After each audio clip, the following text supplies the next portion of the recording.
Un saludo, apreciada comunidad contable. Para nosotros es muy grato poderles compartir en este segundo encuentro nacional y primer encuentro internacional del Tribunal Disciplinario la participación de colegas destacadas del AIPA en los Estados Unidos.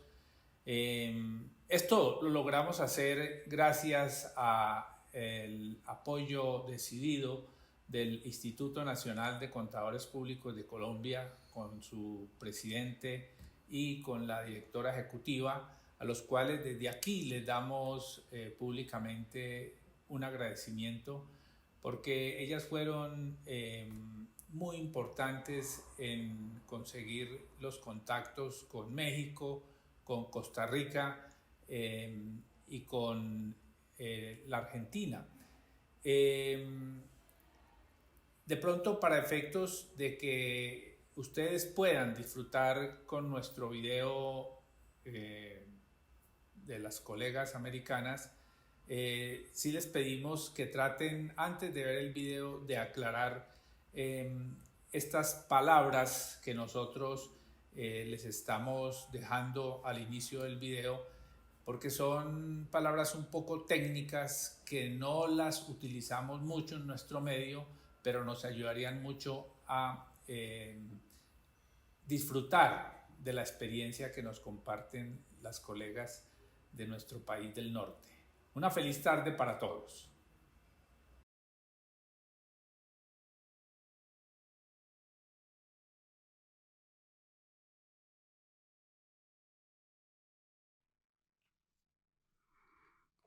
Bueno, buenos días o buenas tardes. Muchas gracias por permitirnos la oportunidad de hablar con ustedes hoy sobre la AICPA de Estados Unidos y nuestra División de Ética Profesional y el proceso de cumplimiento.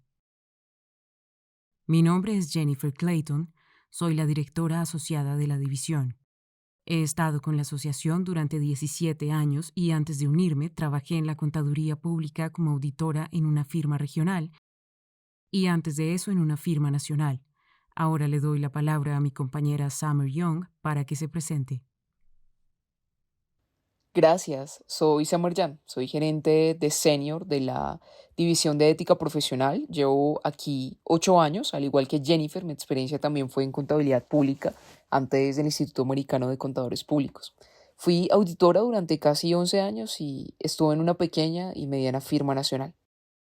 Ahora vamos a exponer nuestros procedimientos de aplicación. Sí, gracias, Summer. Así que hoy ya sabes, queríamos repasar un poco los antecedentes de la AICPA como organización y la estructura regulatoria aquí en los Estados Unidos y cómo encajamos en eso. Vamos a hablar de nuestro Comité Ejecutivo de Ética Profesional, que es el punto álgido. Así es como nos referimos a él y al Subcomité de Cumplimiento. Y luego entraremos en los detalles de nuestras investigaciones, que incluyen nuestro programa conjunto de cumplimiento de la ética, nuestra junta de juicios y luego terminaremos con algunos recursos para usted al final de la presentación.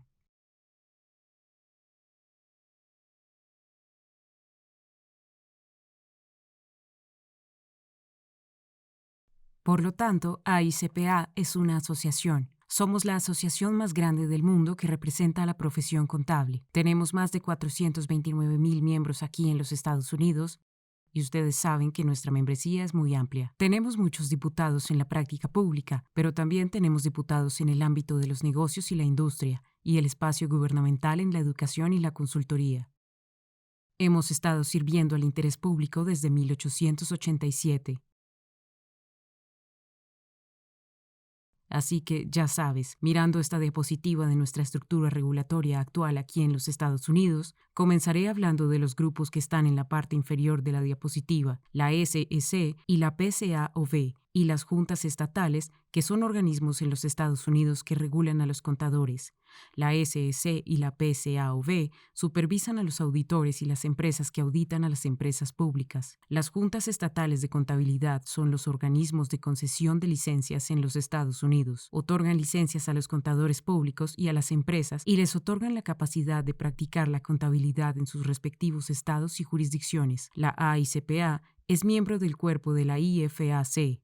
Somos una organización miembro, pero podemos regular a nuestros miembros y esos contadores públicos en los Estados Unidos como un organismo miembro de la IFAC o la Federación Internacional de Contadores. Intentamos converger nuestros estándares éticos y estándares de contabilidad y auditoría con respecto a los organismos internacionales de normalización. Así, para la ética, el IASB o el Consejo Internacional de Normas de Ética, y para la auditoría y la contabilidad, el IASB.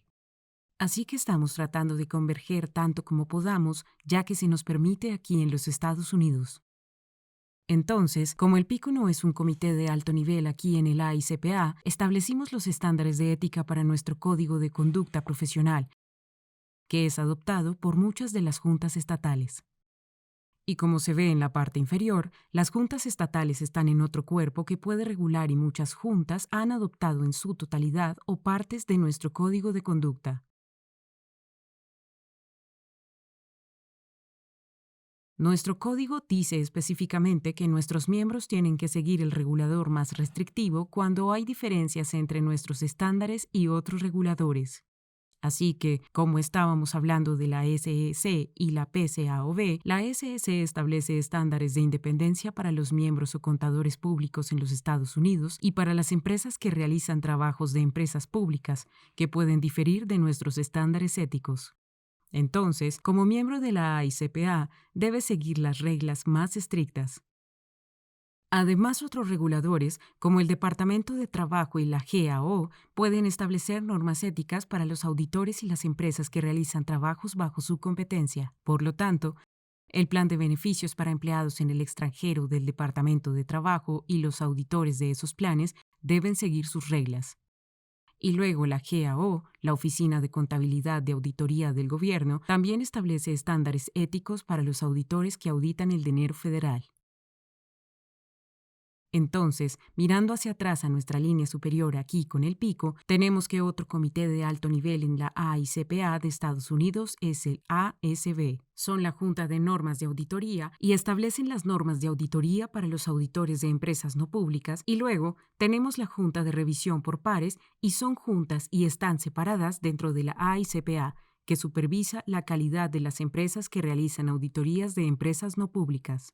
Y si usted es miembro de la AICPA, debe estar inscrito en una revisión por pares, un programa de monitoreo de práctica. Si está realizando un trabajo de auditoría y certificación, la mayoría de las juntas estatales requerirán lo mismo. Si está haciendo un trabajo en su estado y haciendo trabajo de auditoría y contabilidad, debe estar inscrito en un programa de monitoreo de la práctica que es establecido por nuestra Junta de Revisión por pares. Entonces, mientras hablábamos de que la SEC y la PCAOB pueden regular a los contadores, hemos desarrollado una parte de nuestros estatutos que es que provocamos la disciplina automática, y cuando uno de estos organismos y son aprobados por nuestro consejo, hay 4 de ellos, la SEC, la PCAOB, las juntas estatales de contabilidad y luego también el Servicio de Impuestos Internos. ¿Quién también puede regular a los contadores en los Estados Unidos cuando toman medidas y toman algún tipo de acción contra un contador público que es nuestro miembro? ¿Los estatutos nos permiten tomar una acción automática o recíproca contra esa persona? Entonces, si la SEC prohíbe que alguien ejerza ante la SEC, también podemos hacer tal vez una suspensión de la membresía. Contamos con una matriz de directrices sancionadoras que nos ayuda a asignar la sanción de esos organismos aprobados a una acción que sea comparable para nuestros miembros. También podemos tomar medidas contra un miembro cuando suceden ciertas cosas. Si un miembro cometiera un delito castigado con pena de prisión por más de 1 año, será expulsado. Ellos también lo han hecho. También tenemos disposiciones para la falta intencional de presentar cualquier declaración de impuestos sobre la renta. Presentar una declaración de impuestos falsa o fraudulenta en nombre de un cliente, o ayudar en la preparación y presentación de una declaración de impuestos falsa o fraudulenta de un cliente. También resultará en la expulsión de la membresía. Podemos amonestar a los miembros. Podemos suspender a los miembros hasta por 3 años o, como he mencionado, podemos expulsar a los miembros en virtud de esta disciplina automática. Los estatutos ofrecen a los miembros la posibilidad de apelar esta decisión y pedir que no se apliquen las sanciones. Esos son momentos en los que posiblemente se han sentido tratados injustamente por esos reguladores y les gustaría tener la oportunidad de tener una investigación. Entonces, si se concede su solicitud, el caso regresa a la División de Ética Profesional para que lo investiguemos. Así que ahora, mirando a nuestros comités aquí en el AICPA que manejan la profesión, creo que el comité ejecutivo y un subcomité de cumplimiento. No se puede designar el consejo. La división, como el comité de ética y el subcomité de cumplimiento, y el personal que sirvió al comité, y esto se detalla en nuestros estatutos y he enumerado esas secciones allí para su referencia.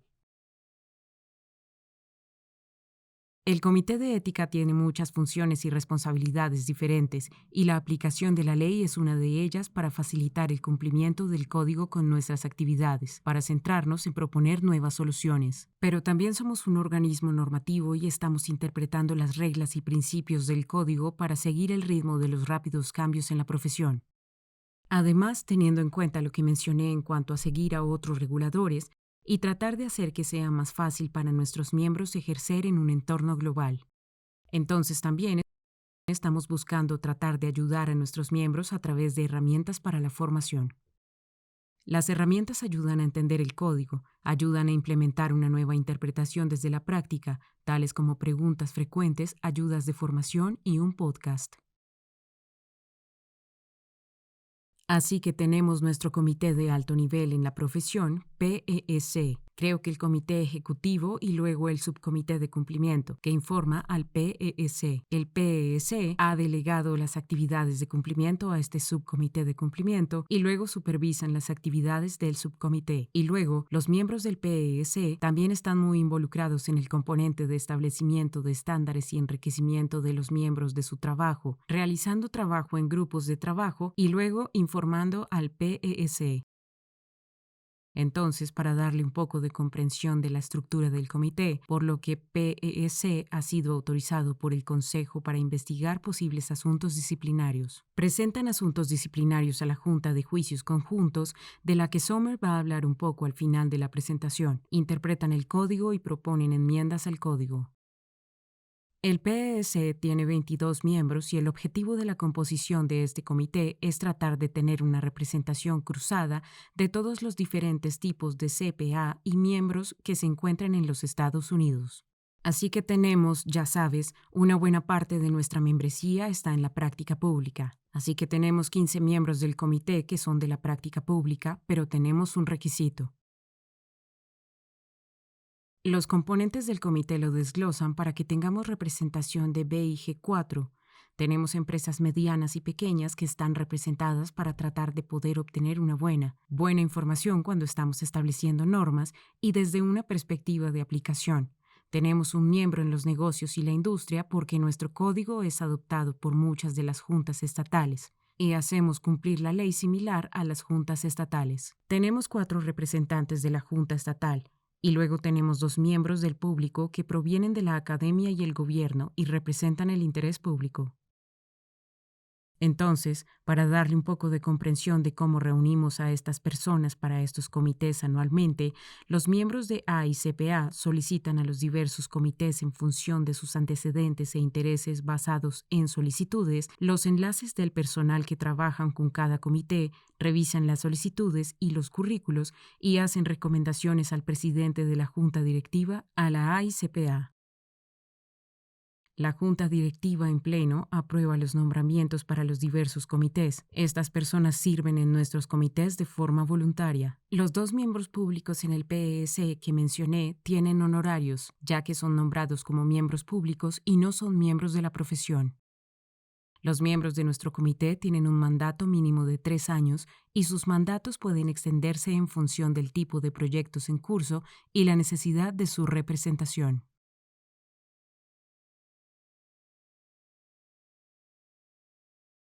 Este comité se reúne trimestralmente y, por lo general, tiene una reunión de 2 días, El primer día es una reunión abierta a la que cualquier persona del público puede asistir y tiene algún interés en escuchar las deliberaciones que están ocurriendo en el punto álgido relacionadas con nuestro establecimiento de estándares. Como mencioné, con los emisores de estándares regulatorios, ustedes saben que estamos siguiendo su actividad y desarrollos y presentando esas cosas en la reunión abierta del PEC. De este modo, pueden tener una idea clara de hacia dónde podríamos tener que ir, ya que otros reguladores están estableciendo normas que podrían afectar a nuestros miembros. Y luego hablamos sobre nuestros proyectos de enriquecimiento de los miembros y recibimos comentarios de los asistentes sobre lo que podemos hacer para ayudar a los miembros cuando implementan nuevos estándares.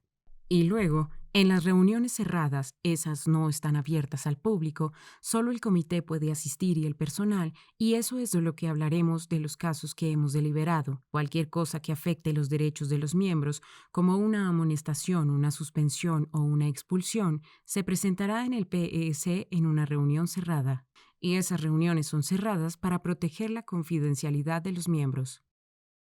Hasta que se decida y el miembro tenga la capacidad de aceptar los términos de su posible publicación y suspensión o expulsión, y antes de que cualquier información pueda hacerse pública, por lo que estamos tratando de proteger a nuestros miembros durante estas reuniones, y es por eso que están cerradas al público. Y luego, si va a haber algún cambio en nuestras pautas de sanción, lo discutimos en una sesión cerrada y luego los elementos operativos internos que podrían necesitar ser discutidos ante el comité PEC. Y luego nuestro subcomité de cumplimiento, que es el subcomité que ha sido diseñado para manejar la aplicación de nuestras quejas y las acusaciones hechas contra nuestros miembros. Aquí en la pantalla verán los casos de investigación que manejamos.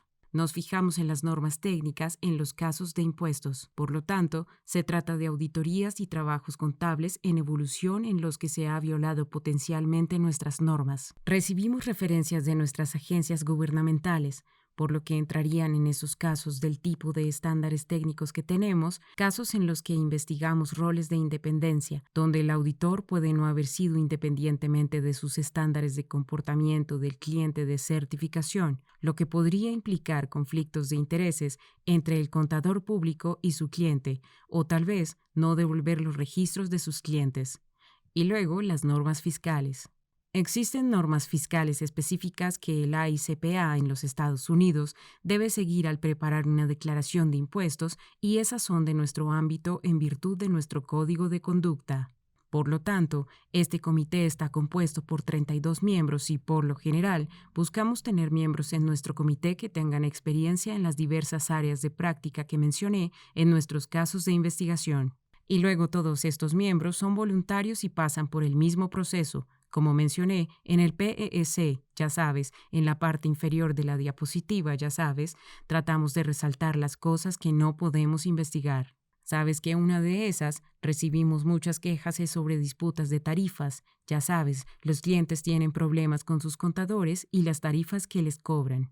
No podemos investigarlos. Eso es más bien una cuestión legal, un contrato entre el cliente y el contador. Así que ese es más un asunto que se manejaría en nuestro sistema judicial. No podemos conceder daños y perjuicios. No podemos enjuiciar en una acción penal ni resolver reclamaciones entre las partes. Eso, de nuevo, es más para que nuestro sistema judicial lo maneje y entonces no podemos decidir sobre asuntos que involucran litigios que no han sido adjudicados por un tribunal de justicia. Entonces, esas son algunas áreas que no podemos investigar y, por lo general, cuando recibimos una queja como esa que involucra esas cosas, potencialmente serían desestimadas. Así que ahora vamos a entrar más en el centro de nuestra presentación y le daré la palabra a Summer para que ella empiece a darles algo de información sobre nuestras investigaciones. Gracias, Jennifer. Sí, entraremos en cómo llevamos a cabo nuestras investigaciones. Por lo tanto, nuestro programa conjunto de cumplimiento de ética que llamamos JIT nos permite trabajar con las sociedades estatales participantes para llevar a cabo una investigación para ambos organismos. Así que, en realidad, el miembro solo tiene que pasar por una investigación y las sociedades estatales tienen cierto lenguaje en sus estatutos que les permite participar en JIT. La mayoría de nuestros casos provienen de referencias de departamentos dentro del gobierno federal, como el Departamento de Trabajo, el Departamento de Salud y Servicios Humanos. estas entidades gubernamentales pueden rechazar las presentaciones, pero no pueden imponer medidas correctivas. También recibimos una gran cantidad de quejas privadas, principalmente de personas que utilizan los servicios de contadores públicos. Una queja común de un individuo sería la solicitud de registros. La División de Revisión por Pares del Instituto Americano de Contadores Públicos también puede referirnos casos si un miembro debería estar inscrito en el programa de revisión por pares, pero no lo está y se ha negado a hacerlo. Y finalmente, algunos de nuestros casos son seguimiento del producto del trabajo, del que hablaremos más adelante en la presentación. Y también si nos damos cuenta de cualquier posible violación del código de artículos de noticias, casos públicos como casos de fraude, podemos abrir una investigación basada en esta información pública. Así que tenemos 49 sociedades estatales que participan con nosotros en JIT, solo hay 6 jurisdicciones que no lo hacen. JIT permite que las sociedades estatales sean lo que llamamos estados de opción 1 u opción 2. La mayoría de los estados son la opción 2, lo que significa que realizamos todas las investigaciones. La opción 1, los estados realizan ciertas investigaciones, por lo que nosotros y el Instituto Americano de Contadores Públicos seríamos la parte concurrente y en esos casos. Por lo tanto, no importa si un estado es la opción 1 o la opción 2, hay ciertas investigaciones que el Instituto Americano de Contadores Públicos siempre realizará. Así que eso sería cualquier referencia de una agencia gubernamental, asuntos de interés nacional, todos los asuntos que involucran firmas de contabilidad Big Four, así que EY, Deloitte, KPMG y PwC, y en los casos en que el demandado es miembro de varias sociedades estatales.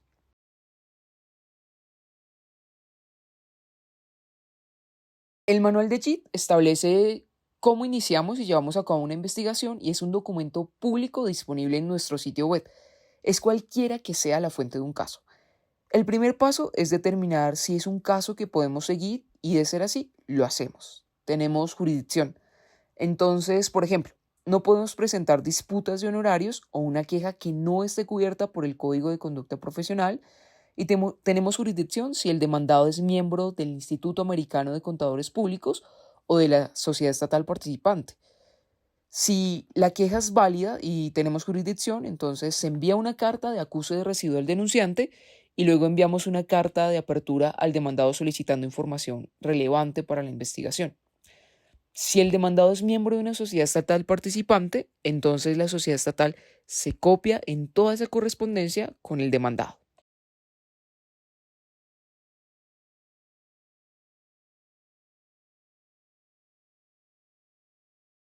Por lo tanto, esas cartas de apertura también informan al demandado sobre los procedimientos de JIT y su derecho al debido proceso. Le damos al demandado todas las oportunidades para explicar su caso. La primera oferta generalmente se basa en una revisión limitada y el demandado tiene derecho a rechazarla. Si es rechazada, pasamos a una investigación completa y el demandado tiene la opción de tener una entrevista con un miembro del subcomité de cumplimiento o responder por escrito. Si el demandado rechaza la investigación completa, entonces el caso se presentará a la Junta de Juicio Conjunta e incluso si es declarado culpable por la Junta de Juicio. El demandado tiene todavía una apelación adicional. Un panel posterior de la Junta de Primera Instancia aprobaría o rechazaría esa apelación y si se aprueba, un nuevo panel de la Junta de Primera Instancia escucharía el caso. Pero si se rechaza, el caso está completo. Por lo tanto, al realizar estas investigaciones, obviamente tenemos que tener pruebas de que se produjo una violación al código. Una vez que determinamos las violaciones, prescribimos sanciones para remediar esas deficiencias y si las violaciones son lo suficientemente graves, también recomendamos medidas disciplinarias para que el demandado esté protegido al público.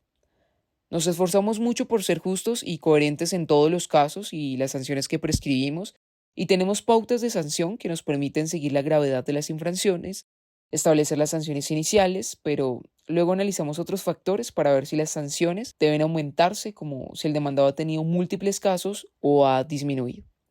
Entonces, por ejemplo, si el demandado ha tomado medidas correctivas por su cuenta y nos ha proporcionado evidencia de esas acciones tomadas, el gerente que realiza la investigación recomienda las sanciones, pero se observa de cerca cuando revisamos el trabajo de los demás y rutinariamente tendremos una llamada de consulta interna con varios gerentes cuando tengamos un escenario inusual.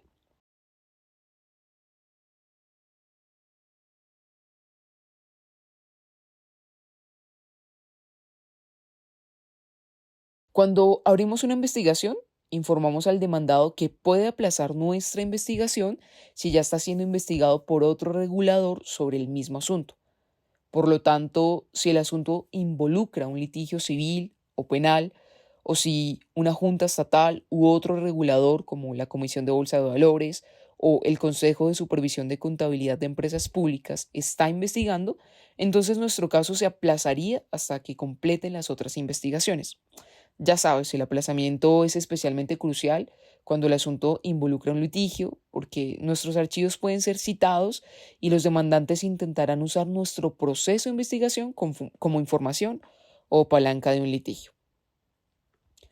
Pero una vez que ese otro asunto esté completo con la otra entidad, se solicitará documentación relacionada con ese resultado y luego lo tendremos en cuenta en nuestra investigación. Hay procesos de investigación altamente confidenciales, por lo que incluso en un caso en el que estamos investigando al socio y al gerente de la misma entidad, no discutimos los detalles de la persona con el otro a menos que tengamos consentimiento. El mismo problema, es común que un socio o gerente de la firma quiera discutir el caso con nosotros, pero solo podemos hacerlo con el consentimiento de los demandados. También tenemos lo que llamamos un muro interno entre la revisión por pares y la de Estados Unidos. Así que, aunque ambos estemos en el mismo espacio de aplicación y supervisión, no podemos compartir información con la revisión por pares durante un proceso de investigación, a menos que tengamos el consentimiento del demandado. La identidad de los denunciantes en las quejas privadas también se mantiene confidencial, excepto en ciertas circunstancias, como una queja de declaración de impuestos. Obviamente, el investigado tendría que conocer a la persona específica de la que estamos hablando.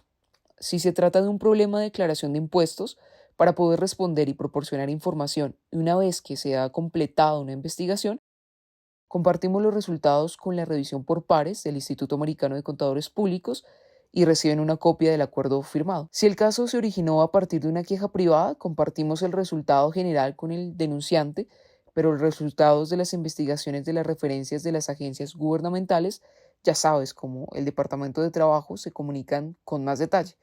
No obtienen una copia de acuerdo real con el demandado, pero se detallan las violaciones y luego se resumen las sanciones.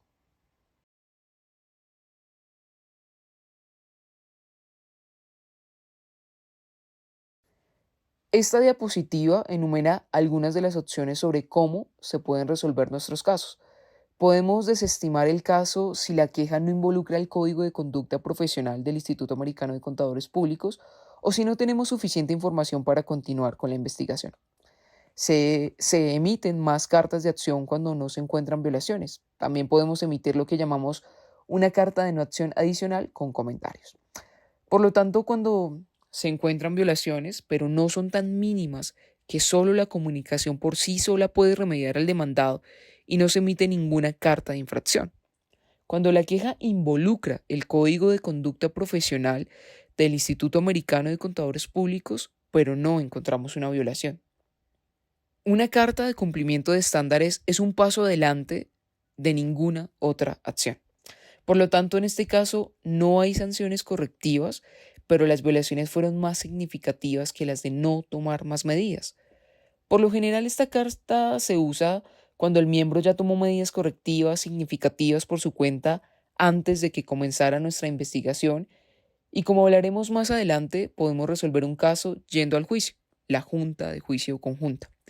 Si el demandado no coopera o rechaza un acuerdo, también podemos ofrecerle un acuerdo en lugar de una investigación, lo que significa que estamos de acuerdo en sancionar los términos sin realizar una investigación, pero en la mayoría de casos encontramos prima facie evidencia de una violación.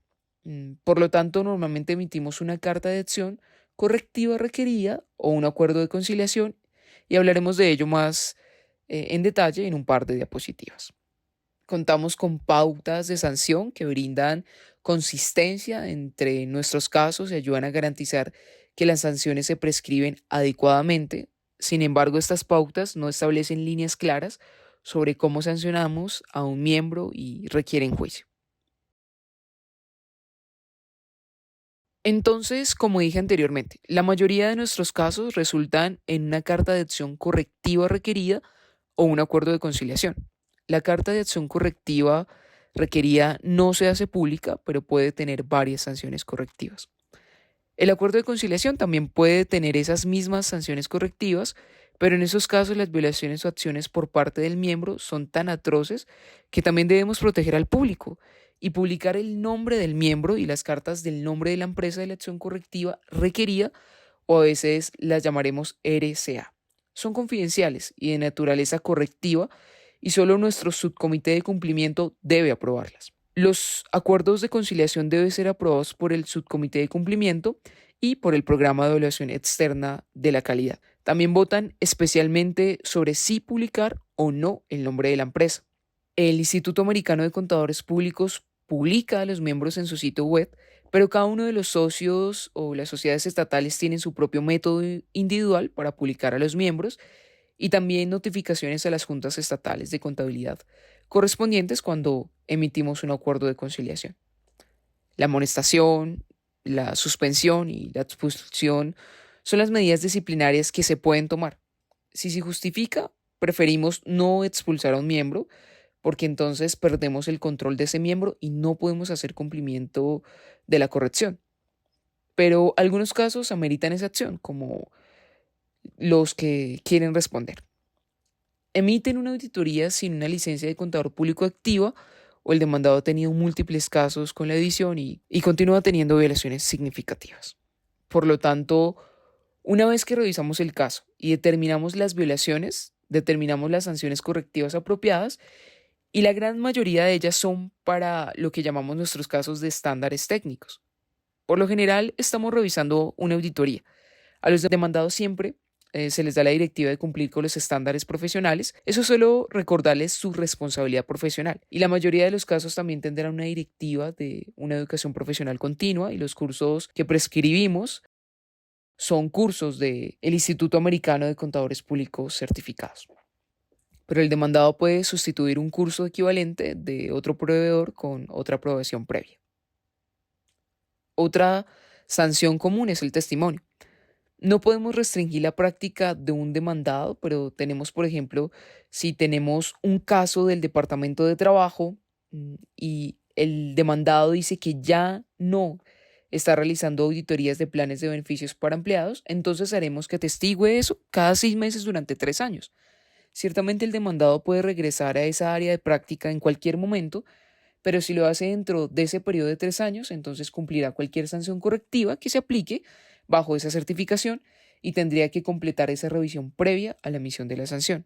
Esa es nuestra sanción correctiva más efectiva y discutiremos eso en el seguimiento del producto del trabajo más adelante. En los casos de estándares técnicos siempre miramos los más recientes de una empresa de revisión por pares y en ciertas situaciones recomendamos que se remita al revisor por pares, lo que significa que le damos a la división de revisión por pares del Instituto Americano de Contadores Públicos información sobre ese revisor por pares y luego uno de sus comités toma la determinación en cuanto a cualquier acción a tomar contra ese revisor por pares.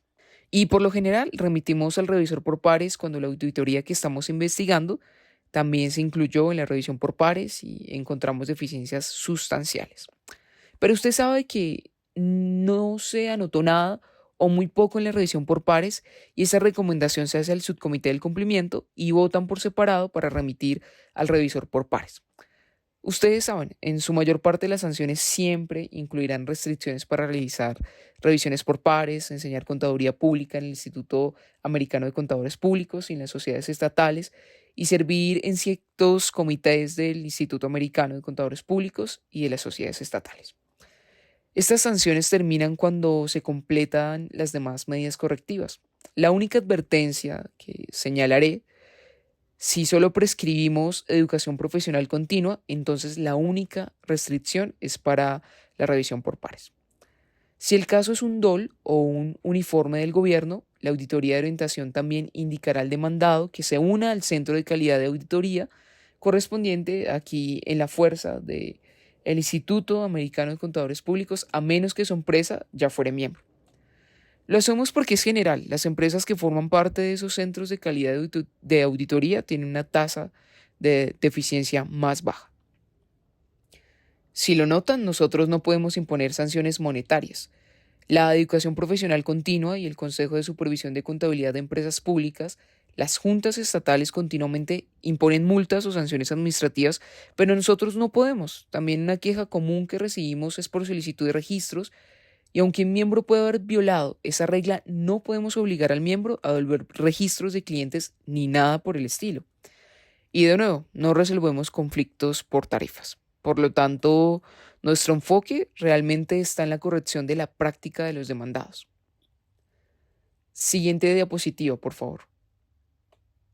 Así que, una vez más, la revisión previa de la emisión es nuestra sanción correctiva más eficaz. Esto requiere que el encuestado contrate a otro contador público para revisar los informes, los estados financieros y todos los papeles de trabajo de una auditoría antes de su emisión.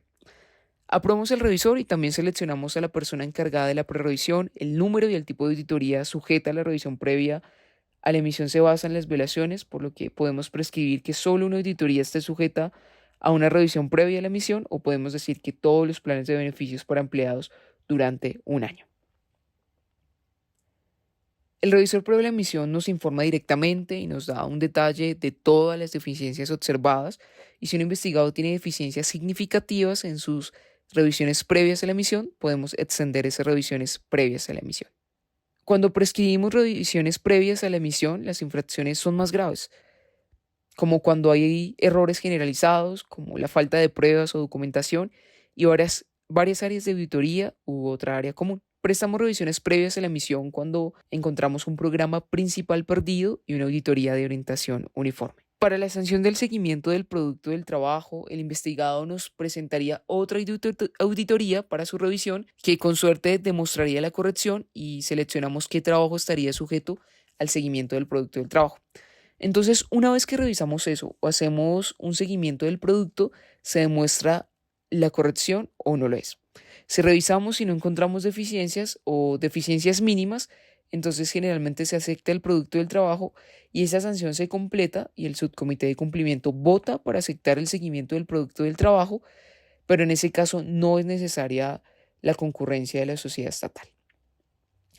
Si obtenemos el seguimiento del producto del trabajo y muestra deficiencias significativas continuas, entonces no lo aceptamos y se prescriben nuevamente sanciones correctivas, y las sanciones serán más significativas que el caso anterior e incluso pueden justificar medidas disciplinarias. En este momento, y solo un recordatorio para la sanción de seguimiento del producto del trabajo, si el investigado se ha sometido a revisiones previas a la emisión y esas revisiones demostraron la corrección, nuestra práctica actual es renunciar al seguimiento del producto del trabajo. Pero, de nuevo, si esas revisiones previas a la emisión muestran deficiencias, típicamente prescribirán revisiones previas a la emisión extendidas, y si el investigado todavía tiene problemas y deficiencias, entonces llamaremos a un producto de trabajo, haremos un seguimiento para su revisión. En las últimas diapositivas vamos a hablar sobre nuestro proceso para llevar los casos a la Junta de Juicios Conjunta. Por lo tanto, los casos van a la Junta de Primera Instancia por una de dos razones, ya sea porque el demandado no está cooperando en algún nivel o no ha aceptado la oferta resultante de una investigación completa.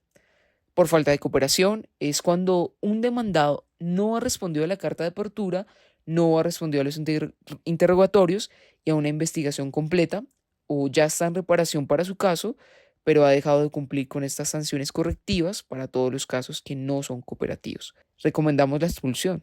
Los otros casos en los que hemos realizado una investigación limitada y luego una investigación completa y el demandado ha rechazado ambas ofertas. Entonces, en este momento, la última opción para resolver el caso es llevarlo a la Junta de Juicio. Nuestra Junta de Juicios está formada por 5 miembros voluntarios, y el asesor legal del Instituto Americano de Contadores Públicos también está allí para administrar los procedimientos. Tenemos un grupo de alrededor de 30 voluntarios en la junta de prueba, pero generalmente tenemos un panel de 5. También tenemos un taquígrafo de la corte y las transcripciones se preparan y se envían al demandado. El demandado puede participar o no, y desde el COI hemos tenido todas esas audiencias por Zoom. El demandado también puede tener su propio asesor legal, un testigo o, ya sabes, cualquier otra persona presente que quiera que esté que esté allí para respaldar su caso. Así que nosotros y el Instituto Americano de Contadores Públicos actuamos como lo que llamamos la auditoría de acusación ética. Y eso es en nombre del Instituto Americano y la sociedad estatal. Si estamos presentando un caso sustantivo como un caso de auditoría o de comportamientos en el que el investigado no ha aceptado nuestras ofertas, por lo general tenemos un miembro del subcomité de cumplimiento con nosotros como parte de la auditoría de acusación de ética y todos los casos que resultan en un hallazgo de culpabilidad por parte de la Junta Conjunta de Juicio se publican y se comunican a las juntas estatales. Si es declarado culpable, el demandado tiene 30 días a partir de la fecha de audiencia para apelar la decisión. Si se condena la apelación, entonces el caso tiene que ser presentado nuevamente a la Junta Conjunta de Juicios y entonces este sería un nuevo panel de 5 miembros de los que originalmente escucharon el caso y decidieron de nuevo el panel en definitiva y no se permiten más apelaciones. Todas las conclusiones de culpabilidad de la Junta de Juicios conjuntas requerirán amonestaciones, suspensión o expulsión del Instituto Americano de Contadores y de la membresía de la sociedad estatal, así como la publicación, y los miembros que sean expulsados pueden volver a solicitar la membresía en 3 años y tienen que comparecer ante el panel conjunto de la Junta de Juicios y presentar pruebas de por qué deben ser readmitidos como miembros. Y por último, esta diapositiva proporciona una lista de nuestros recursos comunes. Ustedes saben que la mayoría de los recursos están relacionados con el Código de Conducta Profesional y tenemos una línea directa a la que cualquiera puede llamar y hacer preguntas sobre el código, y las quejas de cumplimiento también se pueden presentar en línea. Esperamos que esto haya sido de ayuda a todos y háganos saber si tienen alguna pregunta de seguimiento. Gracias.